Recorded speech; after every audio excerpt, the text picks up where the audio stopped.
Hello மக்களே, இன்றைக்கி நம்ம ஒரு சுரைக்காய் பொரியல் செய்ய போகிறோம். இதை நீங்கள் சாதத்தில் போட்டு பிசைஞ்சு சாப்பிட்றதுக்கும் சூப்பராக இருக்கும். காரக்குழம்பு கூட தொட்டுக்கையாக வச்சு சாப்பிட்றதுக்கும் நல்லாயிருக்கும். 2 in 1 சுரைக்காய் பொரியல் எப்படி செய்யலான்றதை பார்த்துடலாமா? இதுக்கு ஒரு சுரைக்காயை தோலெல்லாம் எடுத்துகிட்டு கட் பண்ணி எடுத்து வச்சுக்கோங்க.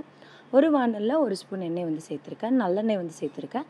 நீங்கள் சமையலுக்கு யூஸ் பண்ணுற எந்த எண்ணெய் வேணால் சேர்த்துக்கலாம். கடுகு உளுத்தம்பருப்பு போட்டு நல்லா பொரிஞ்சதுக்கப்புறமா இதில் ஒரு வெங்காயம் வந்து சேர்த்துக்க போகிறோம். நீல வாக்கில் கட் பண்ண வெங்காயம் வந்து சேர்த்துக்கோங்க. இன்றைக்கி நம்ம செய்ய போகிற குவான்டிட்டி ஒரு 3 பேர் வந்து தாராளமாக சாப்பிட்லாம். வீட்டில் ஜாஸ்தியான ஆட்கள் இருக்காங்கன்னா வெங்காயத்தை கொஞ்சம் வந்து அதிகப்படுத்திக்கோங்க. சின்ன வெங்காயம் இருந்தால் இன்னுமே வந்து டேஸ்ட் சூப்பராக இருக்கும். இதில் ஒரு பழுத்த தக்காளி வந்து சேர்த்துக்கப்படும். வெங்காயம் எவ்வளோ எடுக்கிறீங்களோ அதே அளவுக்கு தக்காளி வந்து எடுத்துக்கோங்க. அதையுமே சேர்த்து வதக்கிடலாம். ஒரு 2லேருந்து 3 நிமிஷம் வதக்குனிங்கன்னா ஓரளவுக்கு நல்லா வந்து வதங்கிடும். வதங்கினதுக்கப்புறமா இதில் நம்ம ஒரு கப் நிறையா கட் பண்ணி வச்சுருக்க சுரைக்காயை வந்து சேர்த்துக்க போகிறோம். சுரைக்காயை தோல் சீவி கட் பண்ணி வச்சுருக்கேன்.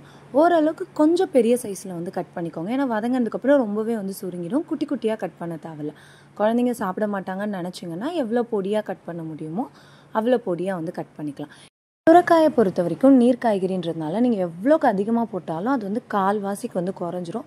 தண்ணி எல்லாமே வற்றதுக்கப்புறம் பார்த்தீங்கன்னா கம்மியான அளவு தான் உங்களுக்கு வந்து இருக்கும். இப்போ நம்ம சேர்த்தது ஜாஸ்தியாக இருக்க மாதிரி தெரியும். ஆனால் செஞ்சதுக்கப்புறம் பாருங்கள் ஒரு சின்ன கிண்ணம் அளவுக்கு தான் வரும்.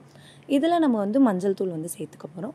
ஒரு 1/4 ஸ்பூன் மஞ்சள் தூள் வந்து சேர்த்துருக்கேன். மஞ்சள் தூள் சேர்த்துட்டு நல்லா வதக்கி விட்டுடுங்க. மூடி போட்டு ஒரு 5 நிமிஷம் வேக வச்சிங்கன்னா நம்மளோட சுரைக்காய் 3/4 நல்லா வெந்துடும். அதுக்கப்புறமா தான் நம்ம இதில் வந்து காரம் எல்லாமே வந்து சேர்க்க போகிறோம். இதில் குழம்பு மிளகாய் தூள் தான் சேர்க்கணும். தனி மிளகாய் தூள் சேர்க்கக்கூடாது. இப்போ பாருங்கள் நம்ம சேர்த்தது வானல் ஃபுல்லாக இருந்துச்சு. இப்போ இன்னுமே கொஞ்சமாக குறைஞ்சிருச்சு பாருங்கள். இதில் குழம்பு மிளகாய் தூள் சேர்த்துக்கோங்க. உப்பு வந்து சேர்த்துக்கோங்க. தண்ணி வந்து ரொம்ப ஜாஸ்தியாக வந்து சேர்க்கக்கூடாது. ஒரு 1/4 டம்ளர் தண்ணி தான் சேர்க்கணும். ஏன்னா சுரைக்காய் வேக வேக தண்ணி வந்து விட ஆரம்பிக்கும்.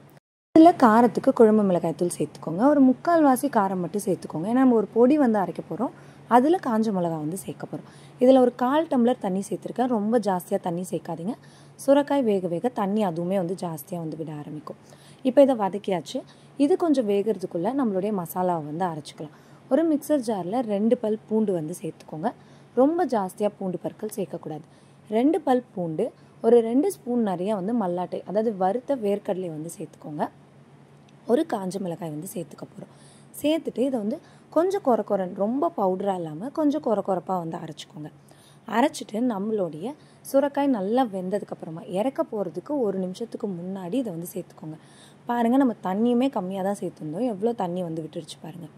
இந்த ஸ்டேஜில் உப்பு கரெக்டாக இருக்கான்னு செக் பண்ணிக்கோங்க. இந்த ஸ்டேஜில் நம்மளுடைய அரைச்ச மசாலாவுமே வந்து சேர்த்துக்க போகிறோம். சேர்த்துட்டு 1 நிமிஷம் நல்லா கிளறி விட்டுட்டு காரம் கரெக்டாக இருக்கான்னு செக் பண்ணிக்கோங்க.